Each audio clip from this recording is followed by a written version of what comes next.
Mirasee. And the closer we are to really speaking our essence, our truth, owning our voice, claiming who we are, the message that we're here to share, the more vulnerable it is.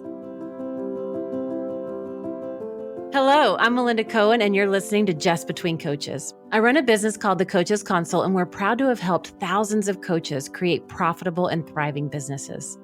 This is a podcast where we answer burning questions that newer coaches would love to ask a more experienced coach. Great and exciting things happen when we first become a coach. We get fired up together with our clients, and we love what we do. But quickly we realize we have to build and run a business, right? We think, oh crap, I have to do business. I have to sell my services. I don't know what to say. It's easy to get lost in the marketing and the sales of it all, but have no fear. I've invited a person that is an expert at helping her clients navigate this all too common issue. Today, I'm going to be talking with Michelle Kopper.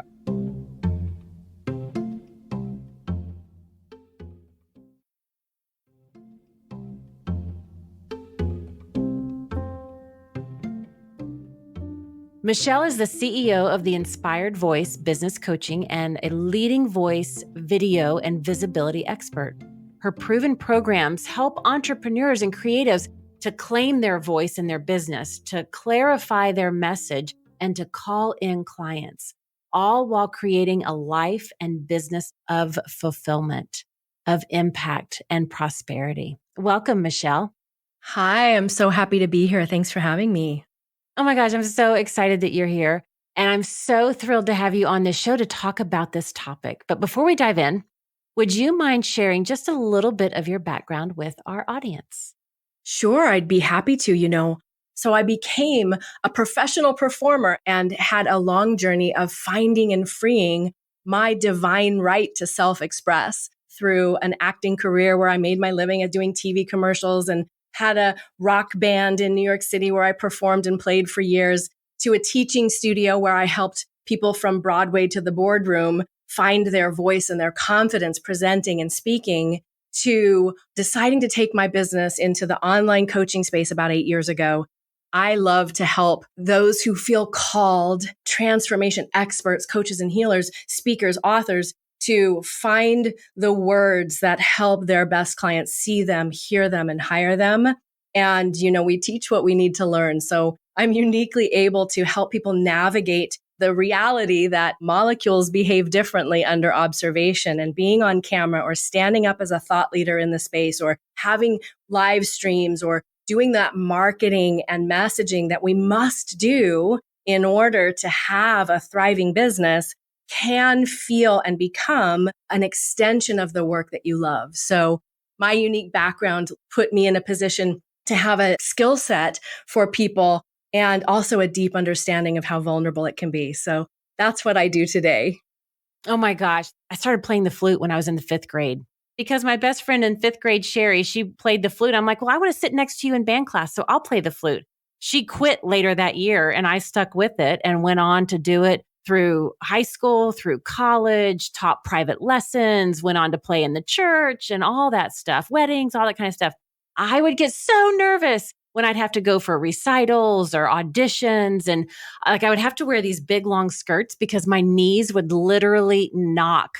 I was so nervous. And I just had this aha, because I've done, over the 18 years I've been in the coaching industry, thousands and thousands of webinars and trainings and speaking on stages and all this. And people are like, how does it come so natural to you? And I just had that aha. It's like all those years of all those auditions and all those performances. It helped me to put myself out there. And I'm like, well, duh, I'm having this big duh moment. But the topic for today is really about claiming your voice, clarifying your voice, and putting yourself out there, because I find that so daunting for all the new entrepreneurs that we encounter. It's like, ooh, I got to put myself out there. Like, why do we have such a hard time putting ourselves out there when we know it's our calling, when we know it's not just another job that we're circling in the newspaper saying, let's go get this job? But why do we have such a hard time putting ourselves out there? Yeah, that's a fantastic question. And I used to not kind of go to the heart of it because I thought it's not that extreme. But the truth is, the closer we are to our heart's desire, that thing that lights us up, that big message, that give voice to your vision show, right? And the closer we are to really speaking our essence, our truth, owning our voice, claiming who we are, the message that we're here to share, the more vulnerable it is. And I like to say that the reason why it gets so hard is that we think, okay, I'm going to put it out there. I'm going to really work on it. And I'm going to get my talk together or my signature course together or my live stream script together. And I'm really going to hone it and own it and put it out there. And then we do it. And we feel, first of all, hyper aware of any shakiness in our knees or vulnerability in our voice. And we're putting ourselves under a microscope that's way bigger than anybody else would ever put us under. And then we judge ourselves for it. We think, what is wrong with you? Everybody's going to know. And it starts to create this self-fulfilling prophecy. So the truth is, everybody feels a little energized and vulnerable when they are about to speak up, be seen. Molecules behave differently under observation when we are speaking and sharing our message. And it takes a lot of courage. It takes a lot of self-trust. But we know when we're being watched by a camera or by humans, and it feels vulnerable because, the molecules of our being sense it. And that's all been measured by the quantum physicists too. So it's real. And then what happens for so many of us is that we judge ourselves or put ourselves under an impossible microscope so that it can really hinder our ability to drop in and share and let our message flow through us. Now, I geek out on quantum physics. I love the idea about neuroscience and the psychology behind things. So I want to dive into that for a second because you've said that a few times now. Molecules behave differently under observation. So translate that to a coach running their business, new in their business. What does that mean for that coach? What does that mean? Molecules behave differently under observation. Well, it means I should be doing videos or I should be doing lives and my throat closes up, my brain goes blank, I'm deer in the headlights. I should be posting more on social media. I should be sending out more emails. I should be more visible, but the resistance that can come up, right? We know it. And then when we are doing it, we feel extra energy moving through our body. It can be harder to take a full breath. It can be easy for the words to forget. We can sweat a little extra. Our throat can close up. So in short, the fear of that feeling, of that vulnerable, like exposed, who am I to say, all that stuff that comes up, the fear of that feeling can really intensify our resistance or our reluctance to put ourselves out there, to really step into the truth of who we are, which is divine beings here to share a message. If we have our resistance rule, if we avoid it or we get very perfectionistic, sometimes we want to be very scripted or have it all be really perfect before we share it, then we will end up slowing down our process and our ability to reach and serve people massively. The truth about sharing your message is that you must say it out loud. That's the fifth step in my what to say framework is we have to put it out there and share it, give voice to it. It's very similar to the messaging stuff. I see the coaches and healers that I work with get stuck with their messaging is that they want to feel like it's good enough or it's going to work or they're not going to make a fool of themselves or they're not going to ramble or it's actually going to lead to the results that they want before they put it out there. And you can't, right? You got to put it out there. So you need encouragement. You need frameworks. You need to know how to line up with what feels like, oh my gosh, yeah, I can say that and know and begin to build skill at how you share about what you do so that those people that you're most aligned with see you, hear you, and hire you. Now, let's go back to a couple basics because we just dove right in. So for our listeners, just to make sure that we're all on the same page, what does it mean for a coach to claim their voice? What do you mean by that phrase specifically? Great. So we have a message to share. We have a modality that we use, a transformation that we create. In the best marketing and messaging, it includes usually some of our personal journey and our story. So first, it starts about where are we coming from? What do we want to say? Right? And that's where we can get spun out in like, we're supposed to say it in this certain way. And there's so many people telling us how we should say it. And it feels vulnerable. So we don't think we know how to say it. So the first step to claiming your voice is just owning and fessing up. You know what? This is what I want to say. This is what I know. This is who I am and what I'm here to do. But then we layer on the marketing skill by starting to find the language that we can use that feels true and good to us So it is our voice, but then we also want to learn how to share our voice, our message, our transformation in a way that people will go, oh, whoa, that sounds good. I want that. When you talk about, I think you just begun to hit on it. What does it mean to clarify your message? Speak into that a little bit. Yeah. So that's where I developed this framework because I realized that I, the voice expert, was leaving my own voice out. I thought I didn't know what I was talking about and I was going to ramble and I didn't know how to say it in a way that people would get it. And so in trying to follow the scripts and the templates and the formulas that other people were sharing with me as I began to embrace this reality that I needed to market in a way that people would get what I do, I left my passion and my calling and my clarity and my insight out of it. So we have to own that. But then as we're claiming, this is what I want to say, there are very specific kind of timeless messaging techniques where we can learn the language of our clients. So we know what they need in order to have the transformation that they seek. I know they need this. It means we need to discover how they think about it, how they talk about it. So the journey for clarifying your message is learning where your people are, what they're thinking, what they're hoping for, dreaming of, wishing for, struggling with, and then learning how to incorporate that language and meet them. It's our job to meet them where they are. So learning how to meet those clients, those potential clients, the audience where they are and gather their language and use their language and then have it ultimately be embodied in your message and really feel like a part of how you share is the work. But it's also when you can fall in love with marketing and messaging and your marketing and your messaging can feel as exciting and energized and effective as actual doing the work you love. Now, this is taking me back to, I think it was about maybe 2 or 3 years into my business. And I had never, well, I say I didn't have any experience in marketing, although I was the #1 Girl Scout for selling Girl Scout cookies. So I actually did know what I was doing. I just didn't realize it. But the story I told myself in the beginning of my business was, I don't know marketing. I've never done this before. I've always just been an employee. I just do my thing. And so when I think back to that early part of those early years, I had this gentleman I was talking to help me. It's like, okay, how do I market? Like, what do I put on my website? How do I find these people? And it was interesting the way he told me. He's like, well, you have to talk about their pains and struggles. And I was like, ugh, no, I am all about not that. I'm all about getting people where they want to go and the results and the outcomes and the possibilities. And I don't want to talk about their pains. They don't want me to talk about their pains. But all he could say to me was, well, you have to start by talking about their pains and struggles. And I'm like, no. And I dug my heels in.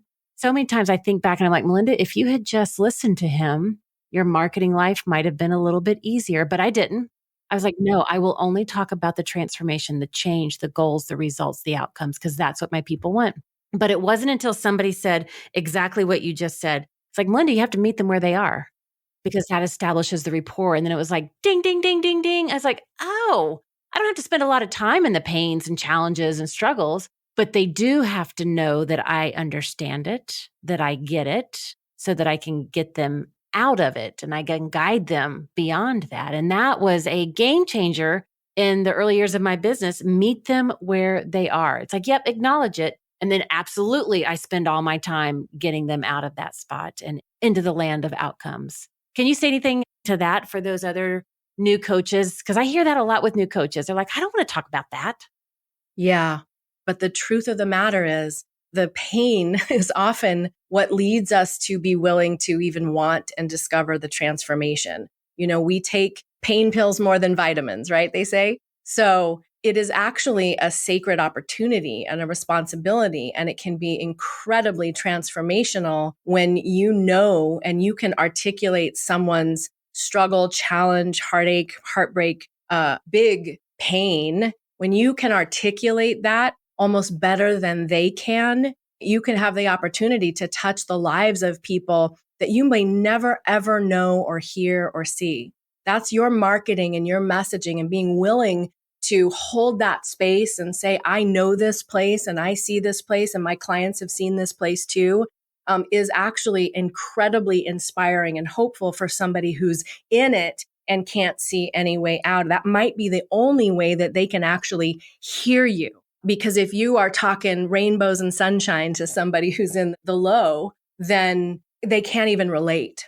So we have an opportunity, and it's a sacred opportunity, I think, to help people hear us. If you can articulate that struggle or that particular thing that they've been up against that they really want to shift and they're ready to change, if you can articulate that as well or better than they can, their brain will automatically tell them that you probably have the answer. And so it's a sacred opportunity to me. I absolutely agree. And I love how you described it as that sacred opportunity. Let's paint a little scenario. Like, let's say that we have a new coach that's starting a coaching business. They've come to you because they've got no clue to how to sound authentic in their marketing, how to put themselves out there. They just know they want to do it. And they're scared, like we were talking about the rejection piece just a moment ago. So how do you work with them? What are the exercises to help get your clients more in tuned for how to sound authentic? That's a great question. I call them the demons of don't. Don't do it. I have a unique. I love that. The demons of don't be too loud, too soft, too tall, too short, too funny, too serious. Don't be too, TOO. And I think one of the most powerful things is to acknowledge that we have those thoughts or we have those feelings, and then we immediately put pressure on ourselves to stop it. And what's wrong with me? I just need to get out there. I just need to make myself do it, right? Right after we have that fear, we then follow up with some nice judgment on ourselves, right? A walloping dollop of what's wrong with you. You need to get over yourself. And in my approach, I definitely encourage you to say, okay, wait a minute, let's pull that apart a little bit and develop and set intentions and develop skill around getting off your own back. You get to be a beginner. You get to do it wrong and strong. You get to learn as you go. You have to find a way to give yourself permission to come into it because it's a muscle, because molecules behave differently under observation. So I wanted to be a vocalist. I was told by multiple brilliant singing coaches, you could be a world-class vocalist. And all I heard was could be. And I could go into a room one-on-one with a voice teacher and I could sing phenomenally amazing sounds. And they would be like, wow, that's amazing. You could be a world-class vocalist. And when I was out in front of people, I had total body betrayal. I could not make the same sounds. So the methodology and my approach is what I call transformative witnessing. We got to find a safe container, a place where we will cultivate and activate our audacity and our daring, and where we are going to be unconditionally supported as we find our voice, put ourselves out there. And this is not about like, oh, you're perfect. It's great. It's not this false surface level of encouragement, although encouragement is essential. It's trusting that you're going to have feedback that gives you that aha feeling. So I think that having the right container, depending on how much vulnerability or charge you have around being visible, and having a community. So when you're in a community of other people that you respect and you know that they know what they're doing, they're really great coaches, but they're a little vulnerable too. And you start to see that you guys take the same risk together in a sacred container where you know that there's no judgment. It can be very, very healing to be witnessed by other people that you know feel some sort of the level of vulnerability that you feel. And the thing is, we have to find a way to trust ourselves.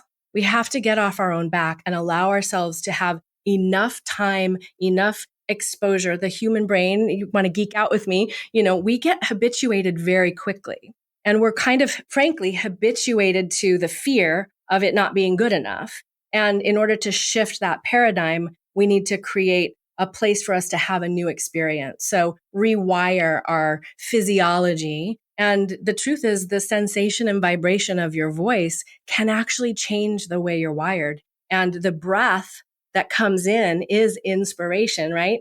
And breathing and making those sounds, creating a new experience in a safe container can quickly and instantly dissolve a lot of the hesitancy That is what actually makes us ramble or stumble on our words. We can get out of our own way. Yes, there's some skill building that bridge in the languaging. And the other thing to remember about that vulnerability is that the vulnerability in and of itself has a kinetic energy. And so being a little past the edges of your comfort zone allows for this different kinetic energy transference to happen to the people that you're sharing with, even on podcast audio or in a live recording that you made 2 months ago. Because if you're feeling that, your audience is going to feel something too. The kinetic energy and that transference. I want to talk more about that because that is like you feel that the tingling, the excitement, the nervousness. As my business partner would say, we've got to make sure all the butterflies are flying in the right direction, right? As long as they're flying in the right direction, keep moving forward. And that's what it just reminded me of. But I've never put that connection that when I've got that certain vibration or that buzz internally because of what I've got going on, being in that spot of vulnerability, right past the edge of my comfort zone, that's transferred to the people that are on the other side of that conversation with me. Depending on how they're tuned in and what they're hearing and what their frequency is. So we can't control what they're going to pick up, but we can activate, access, and allow what we are sending. We are all broadcasting. We are made up of energy and space, right? And it is in sharing that message, being seen, being heard, taking up space, honing and owning our message and our language. And on that journey, when we're sharing and firing on all cylinders and doing things that are a little past the edges of our comfort zone, that is where we learn how to give goosebumps. Mm-hmm. And Maya Angelou told us, people don't remember what you say. They remember how you make them feel. And I have seen again and again, yes, there is skill, frameworks and languaging and messagings that are brilliant and important. But ultimately, it comes down to trusting ourselves, getting out of our own way and allowing ourselves to drop in and flow that really creates the alchemy of goosebumps and transformation through the message itself. I love that. And like you said, yes, the tactics, the strategies, the frameworks, we have to learn those and know those. But what I'm really taking away from this conversation is that's figure outable, that's learnable. And before we can really learn it and apply it and get results from it, we have to get out of our own way. We have to go through these internal things that we've been talking about to help us navigate this. And I don't want to skip over one of the things that you said, because I'm realizing the importance that it plays as a tool in my life. And that's when you were talking about the breath, because that is not just as a musician, not just as a speaker, but when I was learning anything new. I remember my golf instructor, when I was learning how to play golf, it was the first thing they taught me. They taught me how to hold the club. And then they said, okay, now take a deep breath, drop your shoulders, expand, open your heart.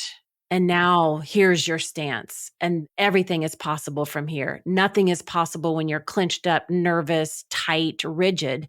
And so it's true for anything I've learned. And it's one of the go-to tools that I have as a leader, as a business owner, as a coach for me. And when I'm working with my clients is put your hand on your heart, take a deep breath. Beautiful. Not just most people breathe to their collarbones, but down to your diaphragm with your belly. And sometimes I've even had my clients, because I had to do this in my flute lesson, so I make them do it too. Lay down on the floor, put your hand on your belly, breathe so that your belly raises your hand, like that kind of breathing. Because in doing that, you're bringing that life force in you. In that moment, there's this pause that you are intentionally creating, and your mind can't help but to respond differently. It's one of the quickest tools that we have access to is the breath. And I really love that you brought that into this whole conversation about claiming your voice. Yeah. Well, I also think that your messaging and your marketing needs to be inspired, not try and figure it out or make it up. But that inspiration, it means to breathe in, and our bodies do it without us. And so when we put some intention and what you focus on expands, right? When we choose to take a deep breath and one hand on your belly, one hand on your heart, you will be able to hear and receive, but you're also, as the leader, able to broadcast more effectively and efficiently. So if we can remember to be intentional with the breath and be present, what does this have to do with marketing and messaging? Everything. Even if you're sitting to write a post, even if you're sitting to write an email, however you're going to share that message, whatever platform. And I usually strongly encourage people to do the thing that comes easiest for them first, and then the thing that's a little bit more vulnerable. Inspiration is more powerful and clear than motivation or determination or dedication. So if we leave that inspiration out of it, we're cutting off a huge access to energy that we have available to us to connect into that highest who we are, which can smooth out all the wrinkles and the details way better than we can with our brain and trying to get it right. I love how you take the internal approach to marketing and messaging, as well as the external approach, right? The internal, like how do we organize ourselves? How do we get inspired and make sure that that is part of the equation? It's a both and, it's not an either or. And then the external of the tactics and the strategies and finding what's aligned with you when it comes to marketing. And I find that it almost becomes a natural outcome when you do the internal work first, that the external work becomes so much easier. Now, we have covered quite a bit in this topic and taken some unexpected turns in this incredible conversation, which I love where it took us. But I just want to summarize some of the things that we've talked about today. We started off by talking about why it's so hard for us to actually put ourselves out there when we're doing what we love. And you talked and kind of took us into the area of vulnerability. And you had that beautiful, you said it several times, the molecules of our being, they behave differently under observation. And I love when you said this, when you talked about how the fear of vulnerability, that exposed feeling, intensifies our resistance. And we have to be aware of that. I love the way that you described what it means to claim your voice when we've got that message to share, and remembering to bring that to the table first and foremost, to find what do we want to say? Who am I? And starting at that point, and then finding the marketing language and the way to share it. Like that comes almost secondary, but it flows right from that. And I loved how we got into the conversation about clarifying your message and that whole dialogue about meeting them where they are, and how it's a sacred opportunity for us to hold that container for those that we encounter. We talked about how to sound authentic. You talked about the process of the transformative witnessing that we have and finding that safe container. I love that internal work that we need to do while we also are then doing the external work of marketing, that the messaging needs to be inspired, to breathe in and then channel the powers and focus the powers of our mind to help create and broadcast what it is that we want to say, so that we can activate, access, and allow what we're sending out to go to those that are ready and able to hear it. Any other parting words for our listeners? Well, that inspiration piece can be elusive or feel woo-woo, or it can feel hard to pin down. Inspired, imperfect action is the way forward, and that it really does come down to getting off your back and trusting yourself. And remember that the only way to start to trust yourself and own your message and find your voice and clarify the words that you use is to put it out there. If one person can be helped, will you show up to serve that person today? The tools of permission. How can you give yourself permission to play bigger, to expand your own sense of who you are? Because it is the nature of the universe to expand, and you are the universe, and your business and your message is an expression of the universe. I'm going to share my message today as is, and I'm going to give myself permission to grow as I go. I love it. Thank you for listening to this episode of Just Between Coaches. And also a big thank you to Michelle for this amazing conversation about voice, messaging, marketing, putting yourself out there. You can find out more about her at michellekopper.com. That's Michelle Kopper, KOPPER.com. You can also check out the show notes for a link to her gracious gift that she's sharing with us, What to Say framework. Michelle, thank you so much for coming to the show. So great to be here. Thanks for having me. I love talking with you. I'm Melinda Cohan, and you've been listening to Just Between Coaches. Just Between Coaches is part of the Mirasee FM podcast network, which also includes such shows as Soul Savvy Business and Making It. Cynthia Lamb produced this episode. I wrote this episode with Michi Lantz. She assembled the episode. Danny Inney is our executive producer, and post-production was by Post Office Sound. If you want to listen to upcoming great episodes on Just Between Coaches, please follow us on Spotify, on Apple Podcasts, or wherever you're listening right now. And if you like the show, please leave us a starred review. It's the best way to help us get these ideas to more people.